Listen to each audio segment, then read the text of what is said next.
Masyarakat Islam Kementerian Agama Kabupaten Maros hadir di sekolah dalam rangka BRUS. Apa itu BRUS? Bimbingan Remaja Usia Sekolah. Yes. Bimbingan remaja usia sekolah. Ini menghadirkan fasilitator dari Kementerian Agama, penyuluh-penyuluh agama kita sudah hadir di sini, menghadirkan bidan desa dari Puskesmas, menghadirkan penyuluh agama KB. Sebentar akan diisi semua.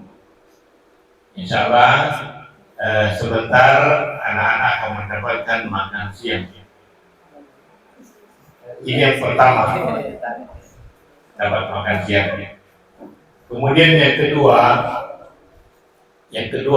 saya mau tanya dulu yang kelas 2 angkat tangan. Kelas 2. Ya, oke. Yang kelas 1? Ya. Ada yang kelas 3? Kelas 3? Ya. Terima kasih. Saya minta bimbingan remaja usia sekolah ini tolong anak-anak perhatikan supaya tidak terjadi kecelakaan. Ya, kalau terjadi bagaimana Pak? Itu urusan Anda. Di KUA tidak akan menerima kalau belum cukup umur 19 tahun. Jadi mau kemana menikah kalau tidak cukup umur tak? Pasti ditolak di KUA. Di KUA manapun pasti akan ditolak. Jadi kembangkan istilah kerja dulu atau kuliah dulu. Itu 2K, kerja dulu atau kuliah dulu. Jangan menjadi 3K, kawin dulu. Jangan dilakukan. Supaya menghindari 3K, kawin dulu, ikuti tadi petunjuk yang telah disampaikan oleh bidan desa ini. Jangan berdua-duaan. Katakan tidak pada lawan jenis. Yang laki-laki sudah pernah mimpi basah? Belum. Jangan bergelap-gelapan. Yarun asal tumatuai. Kalau bergelap-gelapan, pihak keduanya adalah setan. Jadi jangan berdua-dua di tempat gelap. Kemudian yang terakhir yang ingin saya sampaikan kepada anak-anak pada bimbingan remaja usia sekolah ini, kalian diberi pendidikan sebelum keluar dari sekolah dengan menghadirkan teman-teman fasilitator supaya kalian tahu yang baik dan yang buruk.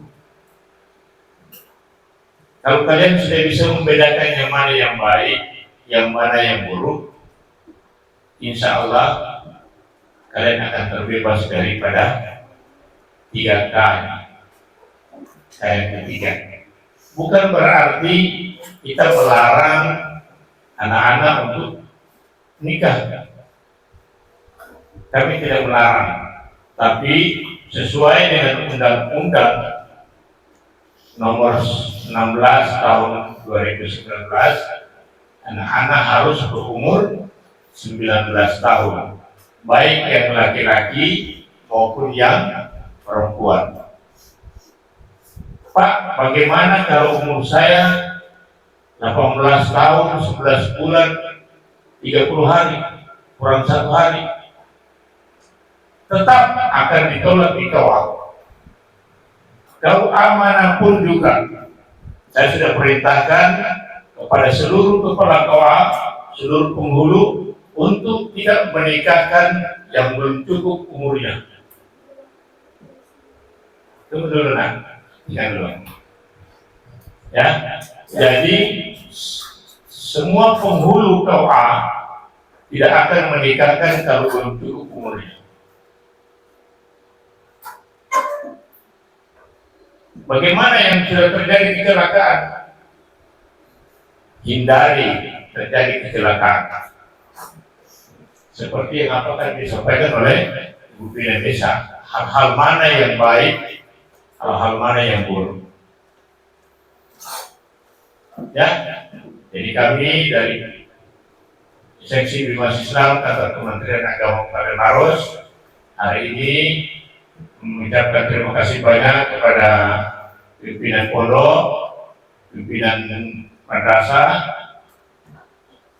telah memberikan peluang kepada anak-anak dan kepada fasilitator untuk menyampaikan hal-hal terkait dengan bimbingan remaja usia sekolah. Demikian saya mengapresiasi kegiatan ini. Kemudian saya mengucapkan selamat kepada anak-anak yang mendengarkan, mengikuti kegiatan ini sampai selesai. Kami dari Seksi Bimas Islam akan memantau para fasilitator, para penyuluh agama, bagaimana kinerja teman-teman di lapangan. Kalau baik akan ditingkatkan, kalau kurang baik akan kami perbaiki. Itulah demikian apa yang dapat kami sampaikan. Lebihnya mohon maaf. Allahumma fiqhil tadi. Assalamualaikum warahmatullahi wabarakatuh. Waalaikumsalam warahmatullahi wabarakatuh. Terima kasih kepada Bapak dari Kasih Bimas Islam Kabupaten Maros. Selanjutnya sepakat kata dari Bapak Pimpinan Yayasan Pendidikan Darul kepada Al-Ustaz Kamaludin Istangi, disilahkan. Assalamualaikum warahmatullahi wabarakatuh.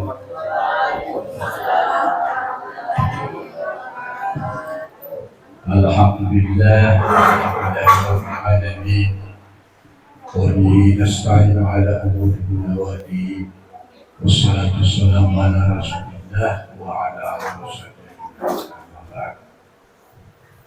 Yang saya hormati Bapak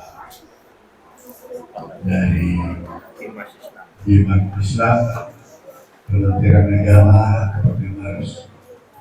Yang saya hormati fasilitator dari KUA Madai. Yang saya hormati dari teman-teman dari kantor KUA Kecamatan Timurung dan dari Puskesmas Kecamatan Timurung serta anak-anakku sekalian yang saya cintai, saya banggakan semuanya. Puji syukur kita panjatkan kehadirat Allah Subhanahu wa Ta'ala. Oleh karena alhamdulillah pada hari ini kita bertemu di tempat ini dalam rangka mengikuti suatu kegiatan dan dihadaskan untuk pimpinan. Dan alhamdulillah pada hari ini anak-anak semua diberikan satu materi yang berhubungan dengan masalah remaja. Dua anak ketahui semua, sering saja ada kejadian di masyarakat, di sekolah, di pesantren, di mana saja sering ada kejadian.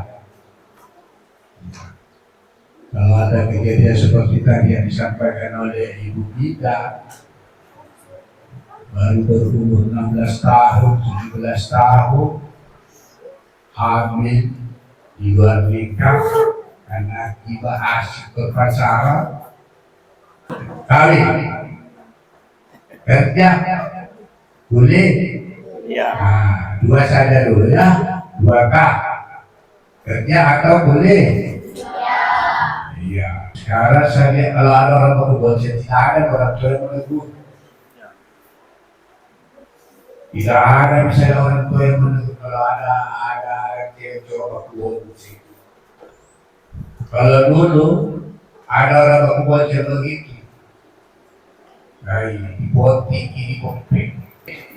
Saya harap pada anak-anak semua serius, ikuti dengan baik kegiatan ini, supaya kamu mendapat ilmu untuk masa depanmu dari esok. Semangat semua belajar. Sekarang anak-anak kaum sanawiyah sudah selesai lanjut ke SMA atau SMA.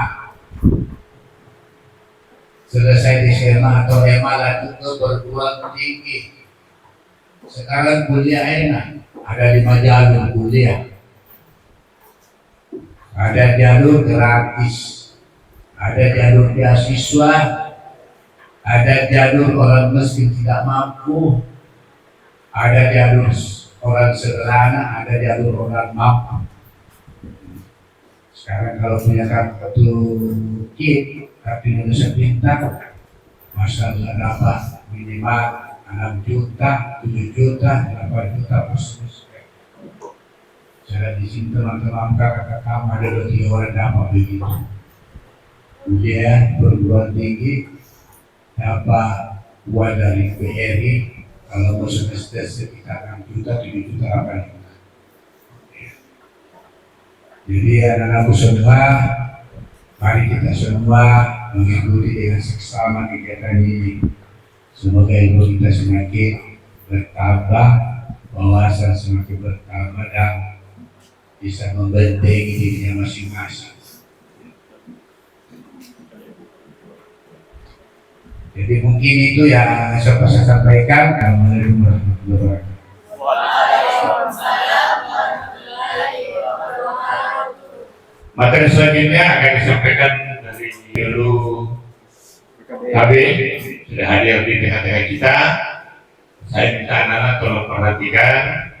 Di situ nanti akan fasilitator dari penyuluh agama dari doa Kecamatan Mandai sekaligus menutup sebelum makan siang. Jadi anak-anak nanti akan diberikan makan siang sebelum pulang. Bismillahirrahmanirrahim. Assalamualaikum warahmatullahi wabarakatuh. Waalaikumsalam warahmatullahi wabarakatuh. Alhamdulillahilladzi arsala rasulahu bil huda wa dinil haqq liyuzhirahu fi kulli waqtin billahi syahida. Asyhadu an la ilaha illallah wa asyhadu anna Muhammadan abduhu wa rasuluhu la nabiyya ba'dah. Puji syukur kehadirat Allah Subhanahu wa taala atas berkat rahmat dan hidayah dari Allah. Saya dan anak-anakku sekalian, juga teman-teman semua masih bisa diberi kesempatan untuk bisa hadir bersama-sama di Madrasah Sanawiyah. Berarti ini setingkat SMP di Madrasah Sanawiyah Darul Ulum. Alhamdulillah. Salawat dan salam tanpa kita tujukan kepada baginda kita Nabiullah Muhammad Sallallahu Alaihi Wasallam sebagai suri teladan kita, sebagai satu-satunya contoh yang patut kita teladani dalam menjalani kehidupan kita sehari-hari, insyaallah.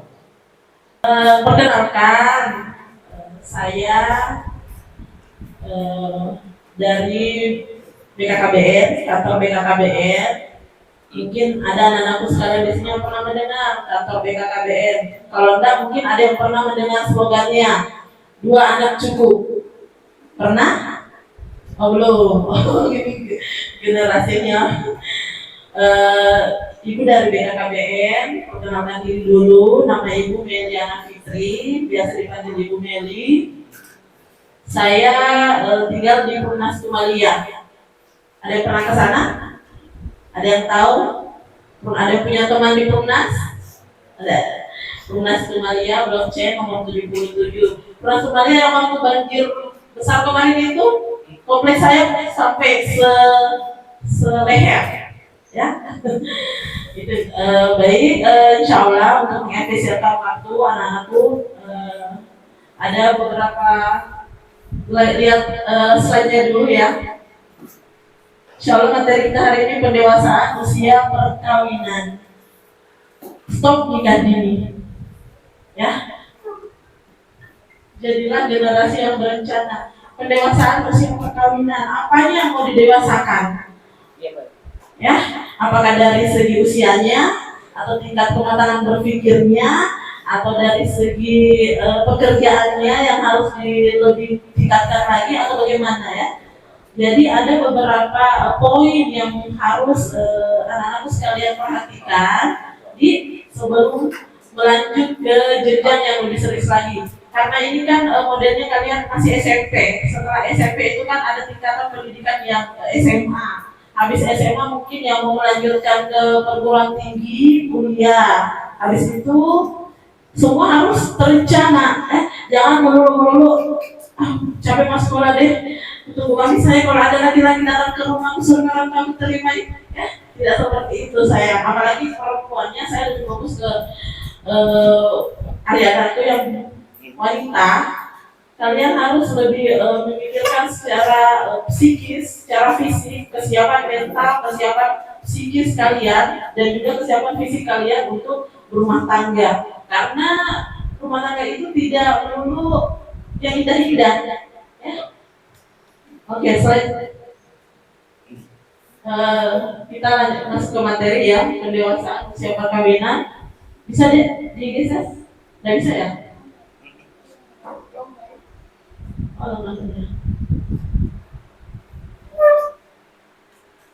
Oke, untuk sambil menunggu saja ya. Untuk usia pernikahan, kita bicara pernikahan ya. Jangan cupanya bukan bahas pernikahan. Ini kan waktunya kami bermain, waktunya kami belajar, ya. Tidak apa-apa sayang. Ini sebagai pembelajaran buat anak-anak sekalian bahwa dalam berumah tangga atau mempersiapkan yang namanya pernikahan itu ada usianya. Untuk yang laki-laki, anakku yang laki-laki, usia maksimal untuk pernikahan itu adalah berapa? Ada yang bisa tebak? Berapa usia ideal ya? Usia ideal untuk laki-laki menikah. Usia idealnya itu berapa? Berapa? 25 tahun, pintar ya. Kalau perempuannya usia berapa? Usia berapa ayo? Yang aktif dong. Sudah sarapan semua? Yang belum sarapan minta sarapan dulu di panitia keluar. Usia wanitanya berapa? Usia perempuannya, anak-anak perempuan idealnya menikah itu kalian di usia berapa? 21. Jadi kalau wanitanya itu menikahnya idealnya itu 21 tahun. Sementara untuk yang laki-lakinya itu idealnya 25 tahun. Berarti kenapa 21 dan 25 dikatakan kondisi ideal untuk menikah? Artinya kalian merencanakan bahwa untuk usia pernikahan 21 dan 25 itu dianggap sangat ideal karena pada saat umur seperti itu atau usia seperti itu adalah kondisi yang matang. Matang dalam artian untuk wanitanya rahim ya, jadi rahim untuk menerima atau untuk mengandung itu sudah bagus.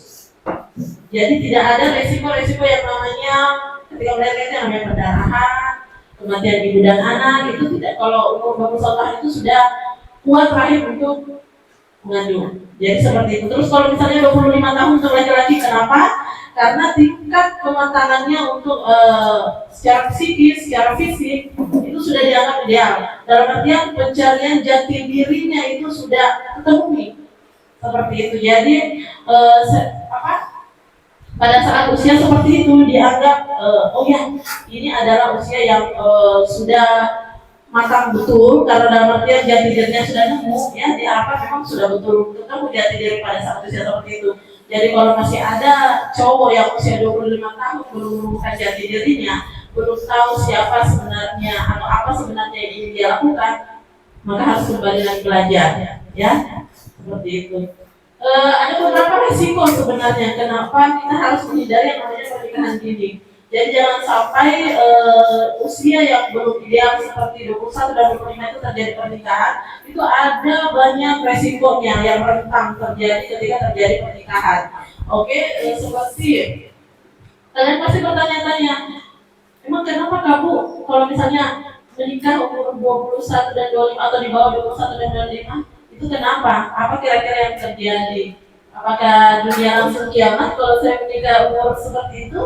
Atau apakah mungkin terjadi, ya banyak sebenarnya risikonya. Salah satunya itu adalah namanya saja nikah dini ya. Tahu kan? Ada filmnya tuh dulu. Oh, udah tahu ini anak generasi sekarang. Belum dapat filmnya. Oke, yang namanya nikah dini itu kan secara biologis maupun spiritual itu belum matang. Jangan kita ke spiritualnya dulu. Ini laki-lakinya, anak-anakku yang laki-laki. Ketika kalian berumah tangga, maka kalian akan menjadi imam dalam rumah tangga kalian. Anak dan istri kalian itu adalah tanggung jawab kalian nanti, ya. Bagaimana mau menanggung jawab anak dan istri kalau sholatnya kalian masih bolong-bolong? Seperti itu ya. Jadi secara spiritual kita lihat dulu apakah bagus atau sudah mapan dalam artian sholat lima waktunya tidak ketinggalan. Ya, itu calon imam yang bagus itu kalau sholat waktunya sudah sempurna ya. Secara spiritual oke, terus secara biologisnya juga misalnya seperti kalau biologis itu seperti yang saya jelaskan tadi, lebih ke anak perempuannya ya. Kemudian kalau misalnya kondisi rahim yang masih di bawah 21 tahun itu masih sangat muda, jadi masih sangat rentan untuk terjadinya keguguran ketika terjadi kehamilan. Jadi kondisi rahim itu belum kuat menampung yang namanya janin, ya seperti itu. Terus jika di usia dini membuka kemungkinan besar kamu menjadi generasi sandwich. Ada yang pernah makan sandwich? Oke, hamburger. Ya, generasi sandwich itu kan gambarannya sandwich itu kan berlapis-lapis ya. Ada dagingnya, ada sayurnya, ada timunnya, ada tomatnya. Nah, kalau kalian salah satu resiko kalian menikah dini itu adalah kalian akan menjadi generasi sandwich. Dalam artian generasi sandwich itu begini sayang. Anggaplah kalian ini perumpamaannya. Anggaplah kalian itu di sandwich itu kalian dagingnya, ya potongan dagingnya. Sementara kalau kalian nikah dini, itu kalian sudah harus kalian masih menjadi tanggung jawabnya orang tua. Artinya kalian menjadi penanggung jawab tulang punggungnya. Anggaplah kalian menjadi tulang punggung orang tua mencari nafkah. Kalian sudah kuat untuk mencari nafkah, tetapi yang dibiayai itu banyak. Artinya kalian masih tetap dari orang tua, kalian harus juga tetap dari ke anak dan istri. Artinya tanggung jawab kalian itu bertumpuk-tumpuk banyak, seperti itu ya. Sama dengan sandwich, artinya kalau kalian daging itu kalian juga harus kasih yang tomatnya, kalian harus timunnya, kalian harus ke rotinya. Jadi bertumpuk-tumpuk. Nah, jadi kalian harus menjadi tulang punggung dua generasi. Dalam artian kalian misalnya ada di sini anak-anakku yang mau membantu orang tuanya cari nafkah, ya. Kalian misalnya dapat penghasilan sebulan 100.000, terus sudah berumah tangga. 100.000 ini kan tidak harus lagi dikasih ke semua full ke orang tua, ya, tapi harus berbagi. Sudah berbagi, ini contoh ya perumpamaan. Jadi 100.000 itu harus diberikan kepada orang tua 50.000, istri dan anak 50.000. Jadi tanggung jawabnya banyak, seperti itu ya. Itu yang dinamakan generasi sandwich. Terus pengelolaan keuangan juga, sebenarnya banyak sekali resikonya ketika menikah dini dan kalian belum siap, terlepas dari usianya juga yang belum matang, maka resiko-resiko yang tadi itu pasti yakin dan percaya akan muncul. Oke, next. Ini kita sharing saja lah ya. Jadi kalau misalnya ada yang kurang dimengerti atau ada yang mau langsung ditanyakan, Bu, tapi bagaimana kalau begini ya, langsung saja. Ya, langsung saja ditanyakan. Kalau memang ada ya, anak-anakku mau tanyakan. Ya, ini data bahwa 40% anak yang lahir dari perilaku pernikahan dini itu beresiko terlahir dalam keadaan stunting atau prematur. Selain itu juga beresiko terjadinya kematian bayi sebelum berusia 1 tahun. Pernah dengar stunting? Pernah dengar stunting? Mungkin di Facebook atau di media-media sosial, di televisi. Kalian pernah mendengar stunting? Karena banyak iklan tentang stunting ini berseliweran di media sosial atau di televisi. Ada yang bisa jelaskan apa itu stunting? Atau ada yang pernah ketemu sama anak yang stunting? Ada? Udah pernah? Oke. Jadi stunting itu adalah kondisi gagal tumbuh kembang anak diakibatkan karena kekurangan gizi kronik. Mungkin sebenarnya. Jadi ya ditandainya itu dengan pendek, usia, kenapa benar? Dia pendek dari umur seusianya. Jadi memang ada datanya kalau misalnya umur sebegini baiknya itu tingginya harus seperti ini. Jadi kalau umur bayinya misalnya begini, tapi tingginya tidak sampai, maka itu kategori stunting, ya seperti itu. Dan rata-rata anak-anak stunting itu muncul atau lahir dari salah satu munculnya dari faktor pernikahan dini. Seperti itu. Jadi kalau lahir anak yang pendek atau anak yang stunting itu salah satu penyebabnya karena orang tuanya nikah dini. Nikah di usia yang tadi di bawah 21 tahun dan 25 tahun. Jadi untuk salah satu untuk menghindari terjadinya angka stunting pada bayi, maka harus cegah nikah dini. Seperti itu logikanya ya. Belajar ini masih risiko-risikonya ya. Kenapa ibu milih memakai risiko-risikonya supaya kalian semua takut. Bukan cuma takut, artinya mau stop nikah dini deh, jangan nikah dini dulu. Kita harus menjadi generasi yang berencana. Ya, jadi anak-anakku sekalian harus menjadi generasi yang penuh perencanaan. Salah satunya perencanaan untuk tidur. Perencanaan untuk masa depan ya. Salah satu resikonya lagi rentan KDRT. Jadi sudah ada berapa resiko ini? Sebentar yang bisa sebutkan semua resikonya yang telah saya jelaskan tadi. Itu ada kenang-kenangan dari Bu Meli ya, yang bisa jelaskan tadi resiko-resikonya. Ini sudah resiko yang kesekian. Rentan KDRT. KDRT itu singkatan. Ada yang tahu kepanjangannya? Apa sayang? Pintar. Kekerasan dalam rumah tangga. Oke, tandai ya panitia. Kekerasan dalam rumah tangga, KDRT. Ada yang pernah lihat KDRT? Di sinetron mungkin ya. Ya, nauzubillah jangan sampai terjadi dalam rumah tangga, dalam rumahnya anak-anak sekalian. Jadi KDRT itu kekerasan dalam rumah tangga, di mana ada fisik atau karena menurut hasil riset mengenai prevensi kekerasan dalam rumah tangga menunjukkan bahwa dari seluruh pelaku pernikahan dini maka 44% mengalami KDRT dengan frekuensi tinggi dan 56% mengalami KDRT frekuensi rendah. Artinya pemicunya kenapa terjadi KDRT karena itu tadi masih belum labil. Jadi anak-anakku kalian ketika ini kan resiko pernikahan dini ya terjadi KDRT. Ketika ada masalah dalam rumah tangga, itu kan masih ego yang main, masih kalian kalian masih cari jati diri, masih egonya belum bisa mengontrol, masih labil ya. Yang namanya labil itu kan egonya masih tinggi, belum bisa meredakan, belum bisa artinya belum bisa meminimalisir lebih calm down, artinya lebih tenang seperti itu ya. Jadi ketika ada masalah dalam rumah tangga yang pelakunya adalah pernikahan dini, maka yakin dan percaya bahwa akan diselesaikan dengan kekerasan, bukan dengan kepala dingin.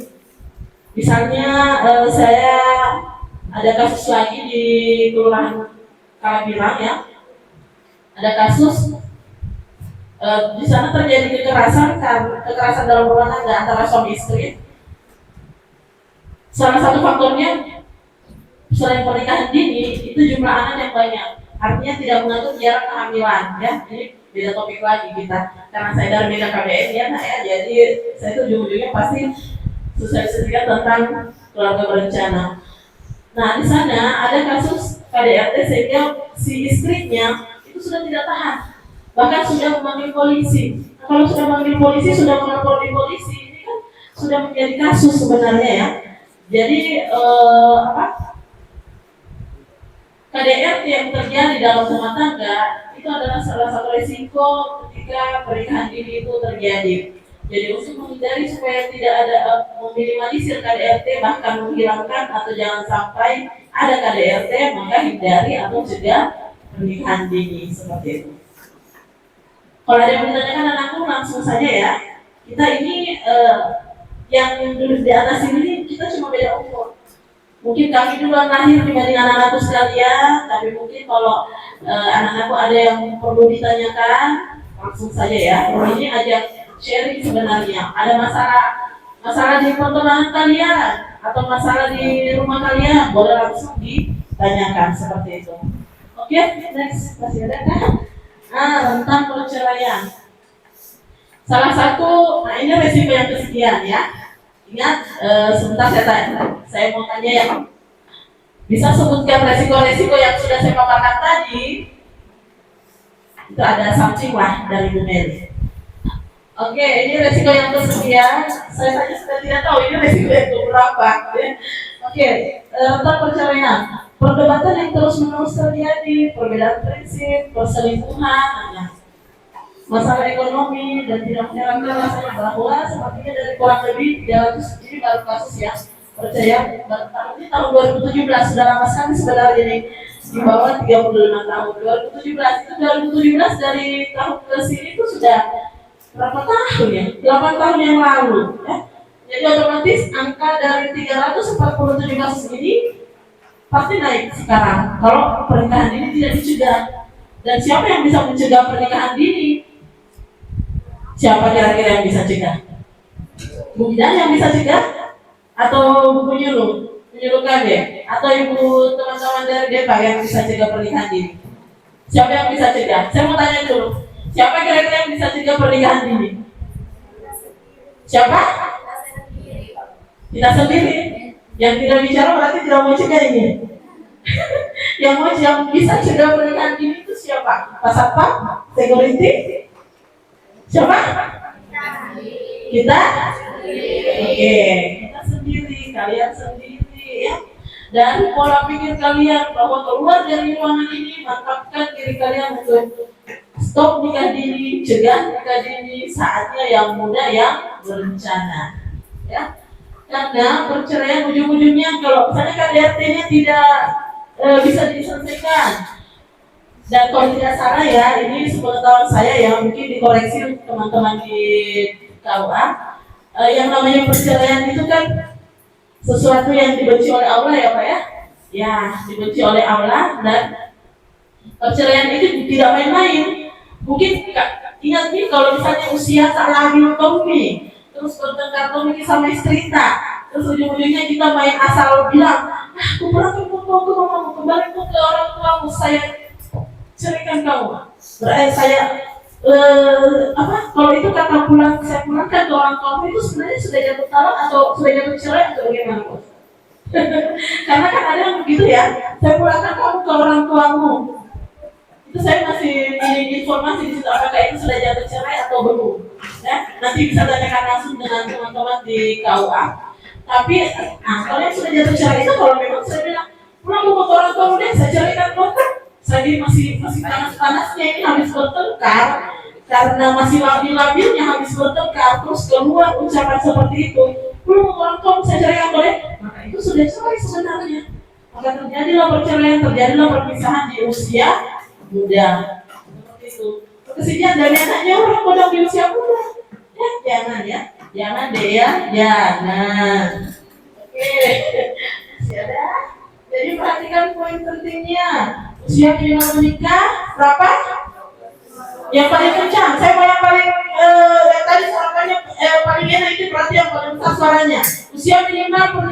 untuk wanita berapa? Oh ya.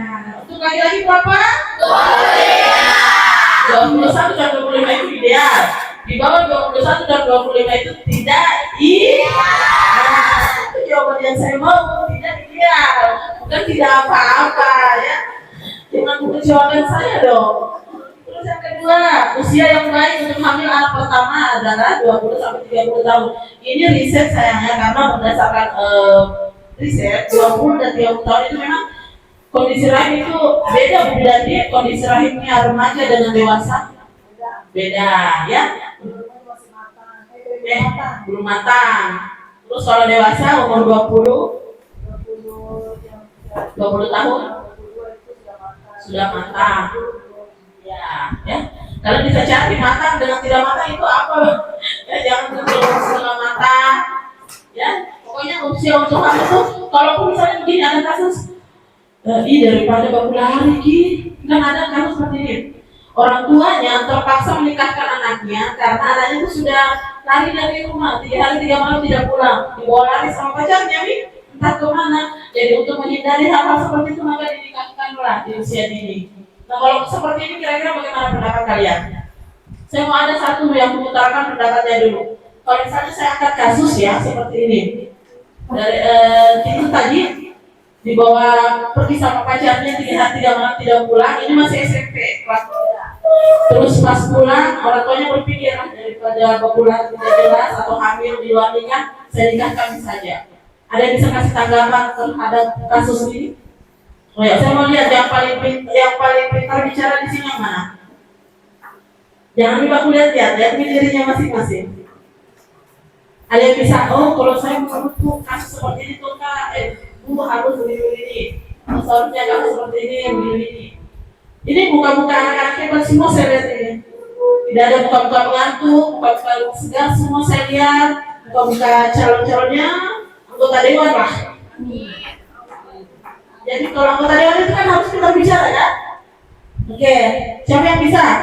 Ada?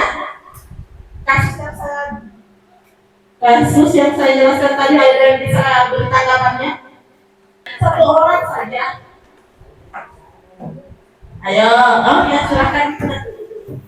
Kasus yang tadi bagaimana tanggapannya? Assalamualaikum warahmatullahi wabarakatuh.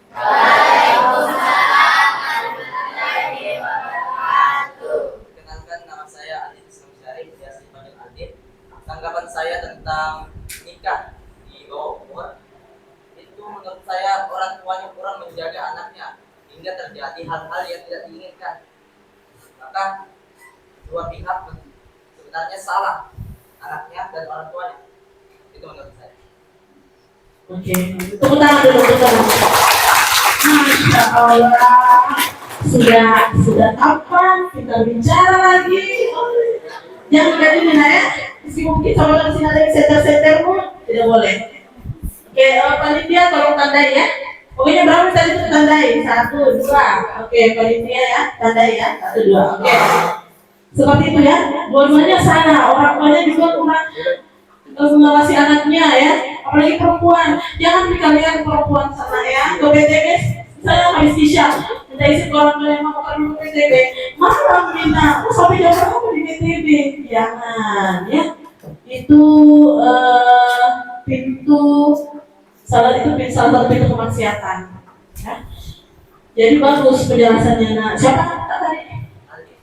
Aldi. Oke, bagus. Ada lagi? Itu cowoknya, ceweknya. 1 dari ceweknya. Ada? Jadi terpaksa ini cowoknya di sebentar yang makan siang. Yang jawab tadi tidak apa-apa. Tidak ada? Oke. Lanjut. Usia maksimal yang aman untuk hamil 35 tahun. Hamil anak pertama ya 20 tahun. Jadi di BKKBN juga itu ada sebenarnya tentang usia yang kurang jadi 4T, terlalu kurang bagus untuk hamil. Ketika hamil di usia tua. Jadi kalau hamil di usia 35 tahun itu masih tingkat kematangan bagus, tetapi ketika hamil di usia yang tua 40 ke atas itu sudah resti alias resiko tinggi. Jadi jangan sampai umur 40 tahun itu target kehamilan kalau bisa dihindari kehamilan di umur 40 tahun ke atas karena itu sudah sangat beresiko ya. Terus jumlah ideal memiliki anak 2 anak cukup, lebih nggak masalah, boleh ya.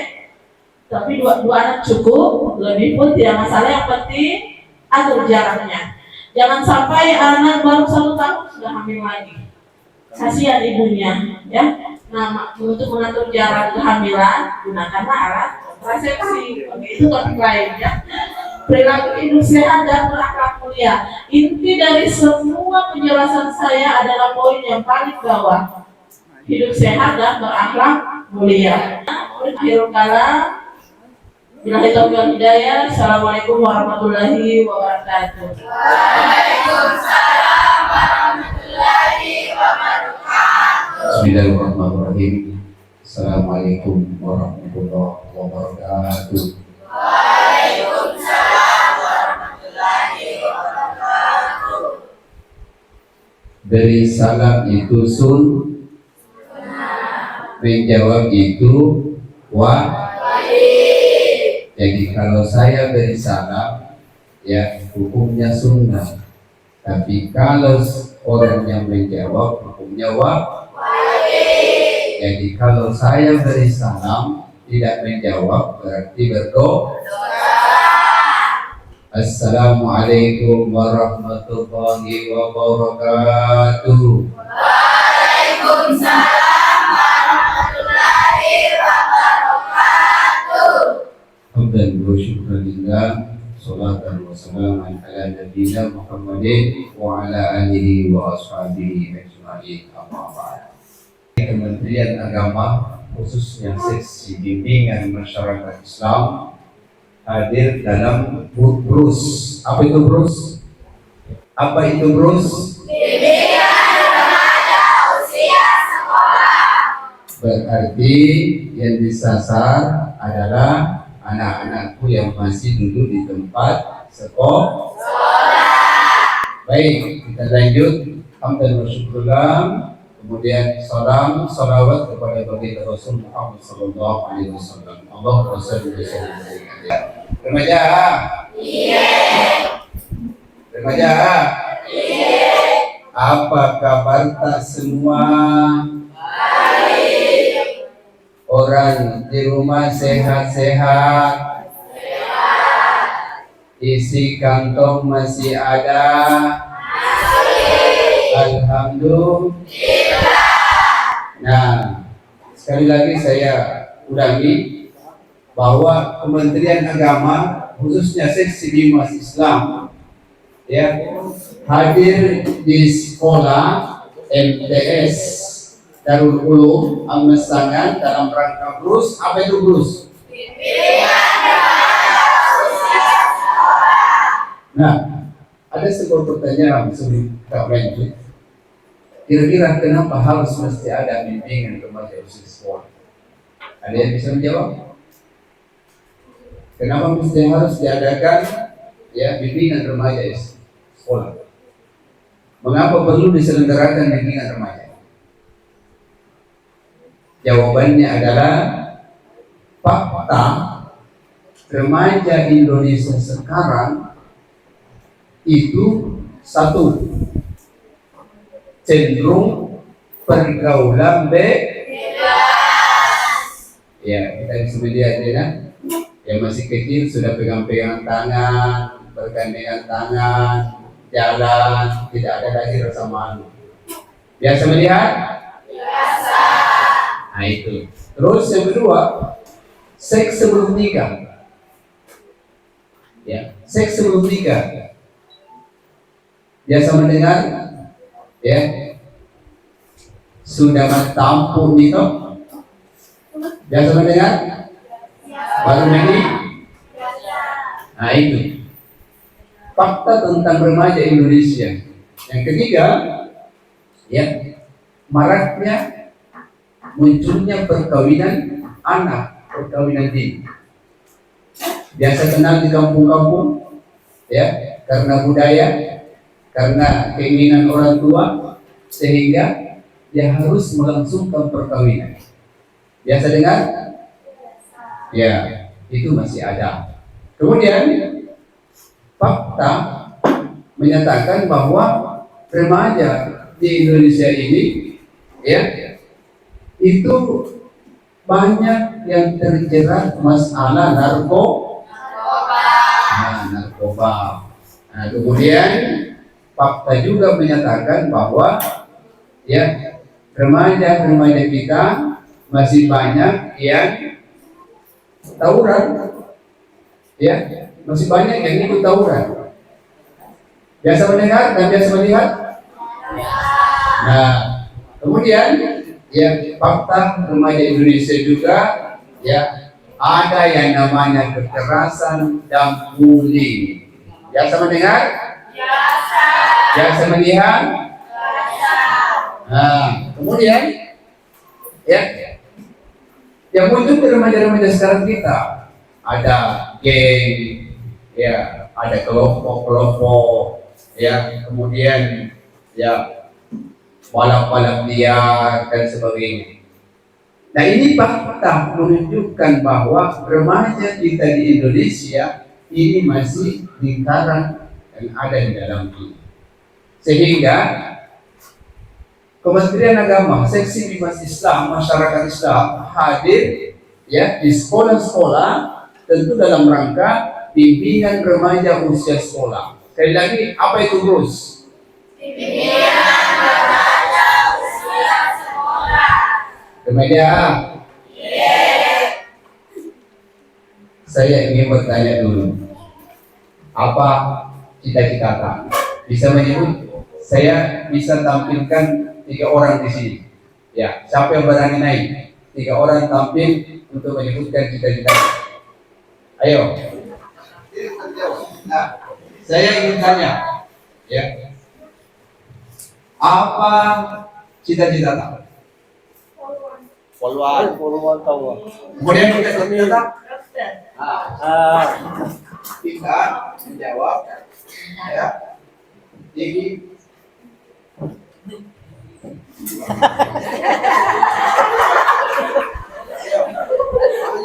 kita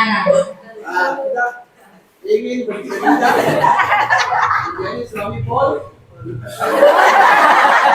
Jadi cita-citanya peluang untuk menyambung hubungan nanti. Baik. Jadi saya kira semua anak-anak punya cita-cita dan gambaran hidup yang mesti kita gambar. Oke, kita mau semua dulu. Kita memperkenalkan dulu tepuk Bruce, ya, bimbingan remaja usia sekolah. Ya, tepuk Bruce. Bijaksana, bijaksana, bijaksana. Religius serta tekun beribadah. Religius, coba simbolnya orang yang beribadah, religius. Terus tangannya begini. Moderat wasatia. Moderat wasatia. Nanti kita jelaskan sebentar. Ya. Nanti teman-teman bisa. Ya. Ya. Moderat wasatia. Lanjut, Bunda. Baik dan membaikkan. Tanggung jawab. Kembangkan diri. Ya, kita mulai. Ya, remaja. Tepuk Bruce. Bijaksana, bijaksana, bijaksana. Religius serta tekun beribadah. Moderat wasatia, baik dan membaikkan. Tanggung jawab, kembangkan diri. Nah, lanjut terkait berbeda dengan apa yang disampaikan oleh dari BKKBN, ya, dengan Kementerian Agama terkait dengan usia perkawinan. Nah, amanah undang-undang terkait dengan usia perkawinan yang dibolehkan, ya bukan yang ideal ya, yang dibolehkan secara undang-undang mulai dari umur 19 tahun. Ya. Jadi undang-undang perkawinan itu awalnya 16 tahun. Kemudian muncul ya aturan undang-undang yang baru ya itu naik menjadi 19 tahun. Nah, matang dari ya secara psikologi, kedua sosiologi, sosial. Matang dari segi sosial, contoh ada orang pengantin ya. Pernahkah, bisakah kita bergabung membantu-bantu mereka, ada kerja bakti, atau itu sudah matang sosial? Ya, jadi kada ada orang yang ya kegiatan-kegiatan, maka kita bisa melihat sudah matang tidak dalam sosialnya. Ya, sudah matang tidak sosialnya. Kalau dia turut membantu, diundang kemudian datang, maka secara tidak langsung mereka sudah ya siap secara sosial. Nah, kemudian yang kedua, psikologi. Ya, di bawah umur menikah, psikologinya belum bisa. Contoh saya kasih Ki. Ya. Sudah siap dipanggil bapak? Kalau masih kecil, masih siap? Sudah siap? Sudah siap dipanggil ibu? Sudah siap setiap hari mama uang? Sudah siap setiap hari Nina Bobo, oh Nina Bobo, siap? Makanya sekolah makin dulu. Ya, sekolah makin dulu karena dengan sekolah ini insya Allah masa depan Anda lebih cemerlang, lebih cerah. Ya, lebih cerah. Raih cita-citamu dulu. Ya, ada yang bercita-cita tinggi, silahkan raih cita-citamu dulu. Setelah itu baru dari ya sebaiknya idealnya dari 21 sampai 25 tahun. Ya, idealnya. Namun undang-undang mengamanatkan kalau tidak tahan maki ya silahkan dari umur 19 tahun. Jadi umur 19 tahun ini pun harus mendapatkan surat izin dari orang tua. Ya. Jadi ada belangko yang mesti harus diisi. Kalau mau menikah ya umur 19 tahun ke atas sampai 21 harus ada izin dari orang tua. Kalau ke atas 21 ke atas ya tidak dilampirkan lagi surat keterangan ya surat izin dari orang tua.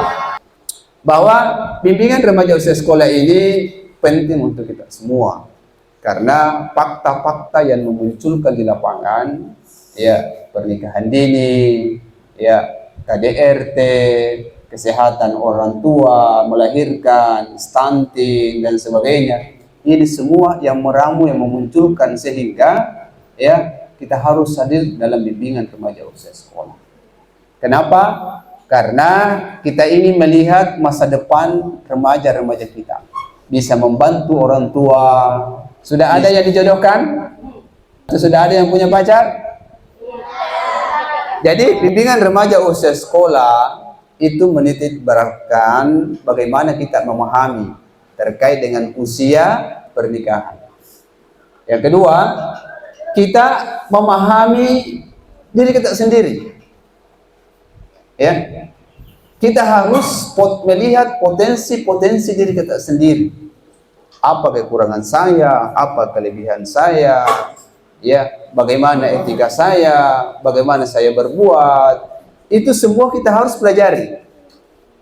Kenapa?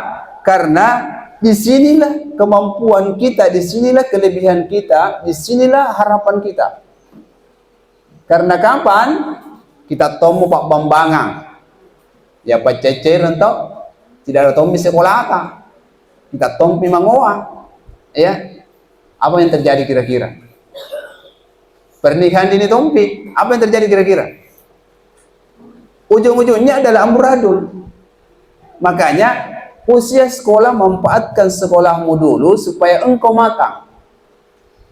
Ya, matang secara psikologi, matang secara spiritual, matang dari segi umur, matang dari segi fisik, sehingga semua itu bisa menopang kesuksesan, ya, kebahagiaan yang sudah dicita-citakan.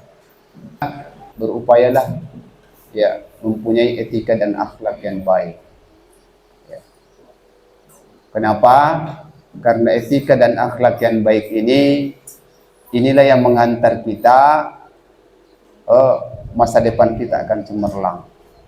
Jadi berupayalah berperilaku dari hati, kemudian keluar ke mulut, kemudian, ya, ke telinga, ke tangan, dan kaki sebagainya. Oke? Dalam perilaku itu, dek, jangan sekali-kali menyakiti hatinya orang tua kita. Jangan sekali-kali menyakiti guru-guru kita. Jangan sekali-kali menyakiti, ya, perasaan teman-teman kita.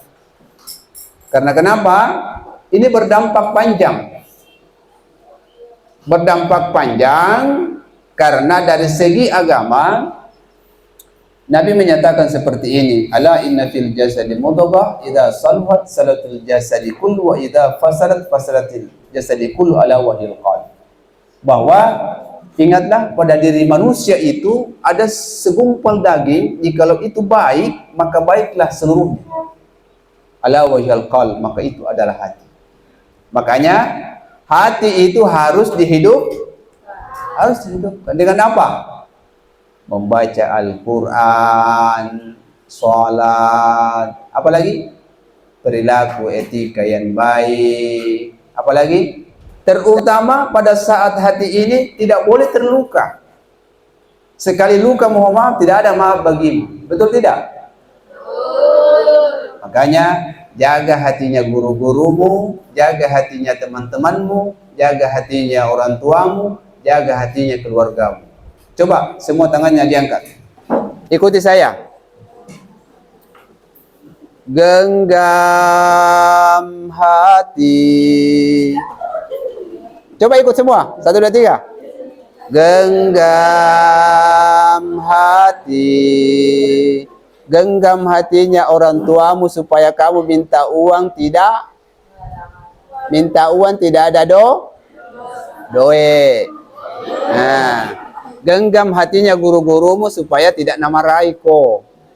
Genggam hatinya, ya, sahabat-sahabatmu, ya, supaya tidak ada terjadi kosleting. Ya, makanya mulai dari hati, maka insya Allah mulut akan berkata dengan baik. Mulai dari hati, insya Allah tangan akan berperilaku dengan baik. Mulai dari hati, insya Allah semua akan menjadi baik-baik saja. Ayo, remaja. Coba. Genggam hati. Lanjut. Berpegang janji. Coba jangan bombe-bombe. Sebentar bombe-bombe. Sebentar bombe-bombe. Tidak boleh. Ya, terus kembali lagi. Genggamlah tanganku cinta. Jadi kau betul-betul orang yang engkau cintai, jaga hatinya. Orang tuamu, ayahmu, ibumu, gurumu, jangan sekali-kali engkau, ya, sakiti dengan ucapan. Jangan sekali-sekali kau sakiti dengan, ya, perilakumu, ya, kata-kata, kalimat, dan apa dan sebagainya. Kita mulai. Genggam hati,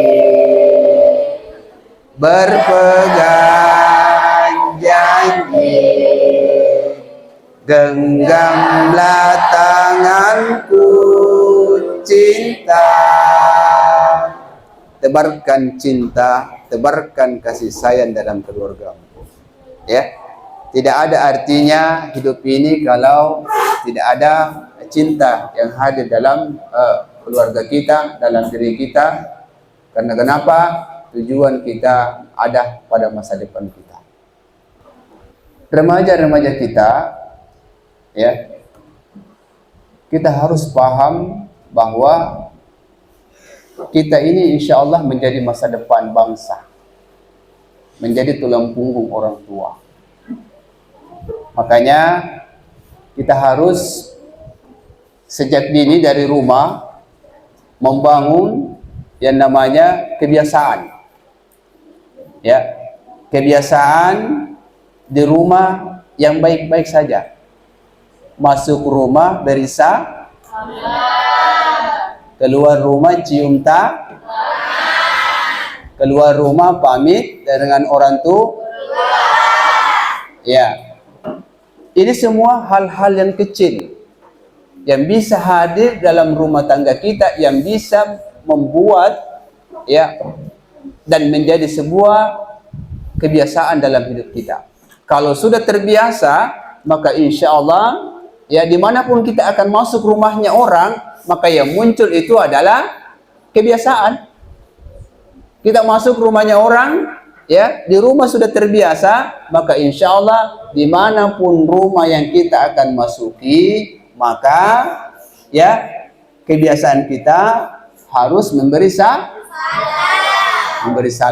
Biasa enggak kalau masuk di rumahnya orang beri salam? Atau sekedar masuk? Atau sekedar masuk?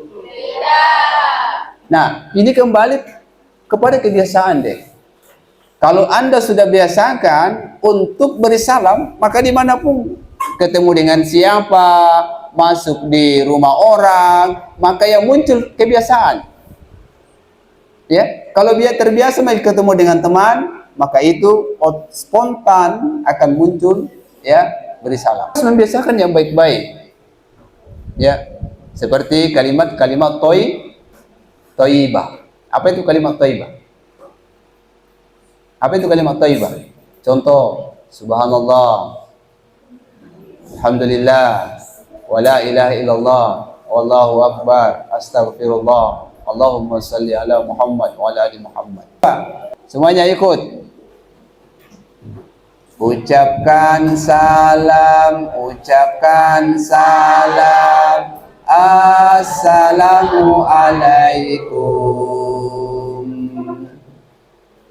Bisa? Ayo kita mulai. Ucapkan salam, assalamu alaikum. Ucapkan tasbih. Dengar dulu, lanjut. Ucapkan tasbih, subhanallah. Ucapkan tahmid, alhamdulillah. Ucapkan takbir, Allahu Akbar. Ini harus hadir, bos. Jangan hanya, ya, memang kalau kita melihat generasi Z sekarang beda dengan generasi A, gen A. Generasi A, ya, yang sekarang itu dia lahir dalam dunia digital. Ya. Dia lahir dalam penduduk digital. Contoh, anak-anak kita sekarang yang, ya, berusia SD, itu generasi A, dan dia lahir di dunia digital. Coba lagi lihat, kalau mau makan sambil lihat mau minum sambil lihat itu salah satu contoh. Mau makan, ya, lewat GoFood. Ya, anak-anak sekarang loh, sudah pintar sekarang anak-anak. Ya, bahkan ada sudah TK. Ya, dia pintar ambil HP-nya mama, kemudian dia lihat keranjang-keranjang kuning itu, dia klik. Coba, Mak, ini saya suka, Mak. Dia klik, sudah selesai. Memang inilah perbedaan generasi A sekarang ini. Ya, dia lahir dan berada di penduduk digital. Ya, mau makan lihat HP, Mau minum, lihat bahkan dia tidur itu dia mimpi main HP. Itulah dunia. Itulah dunia sekarang, generasi A. Maka tantangannya beda. Berbeda dengan kita semua. Makanya kita harus bekali dengan agama. Anda silahkan bercita-cita apa, tetapi jangan lupa ada etika, akhlak yang mesti harus hadir dalam diri kita. Karena tanpa itu, dasar etika, akhlak, agama, maka kita akan jauh, ya, akan mengejar dunia yang pada akhirnya kita akan buntu dan menyesal. Ya, kita ulangi kembali. Ya, kita membiasakan ya dalam diri kita, rumah kita dulu, karena ini ya ala bisa karena biasa, supaya kita biasakan. Ayo. Ucapkan salam, assalamualaikum. Ucapkan tasbih, subhanallah. Ucapkan tahmid, alhamdulillah. Ucapkan takbir, Allahu Akbar. Ucapkan tahlil, la ilaha illallah. Ini perlu kita harus biasakan. Ya, ini perlu kita biasakan. Karena apapun ya nanti setelah kita meraih cita-cita kita, tanpa ada ilmu, tanpa ada spiritual, tanpa ada akhlak, tanpa ada agama, maka kita akan lepas terjun bebas. Nah, ini hal yang sangat penting untuk fondasi kita selaku generasi-generasi yang masa depan bangsa kita. Ya, tepuk terus. Jadi yang pertama, bijaksana. Inilah yang dituntut ya dari adik-adik, kematangan, kebiasaan supaya bisa matang. Ya, apalagi menghadapi perkawinan. Ya, harus Anda matang. Ya, matang dari segi pemikiran, ya, matang dari segi perasaan, matang dari segi isi dompet. Bijaksana ini harus betul-betul hadir. Contoh, saya kasih contoh lagi. Kalau ada adik tak SD ya dengan SMA itu beda. Biasanya orang tua itu kasih, kalau masih SD kasih uang berapa? 2.000 atau 5.000? Berapa? 2.000. Kalau SMP berapa dikasih? 10. Kalau SMA 20. Nah, secara keadilan ya, secara umum tidak sama kan? Tidak sama kan? Berarti tidak adil. Maka adik kita yang SD, mak kenapa ibu kakak dikasih 10.000? Ya. Mak kenapa kakak dikasih 20.000? Nah, kematangan ini harus hadir. Kakak saya dikasih segitu karena berbeda dengan saya. Kebutuhannya berbeda. Ya, sekolahnya jauh. Nah, ini harus hadir. Harus bijaksana. Dan pergaulan itu mesti harus positif. Tidak, karena pergaulan itu sangat-sangat mempengaruhi masa depan kita.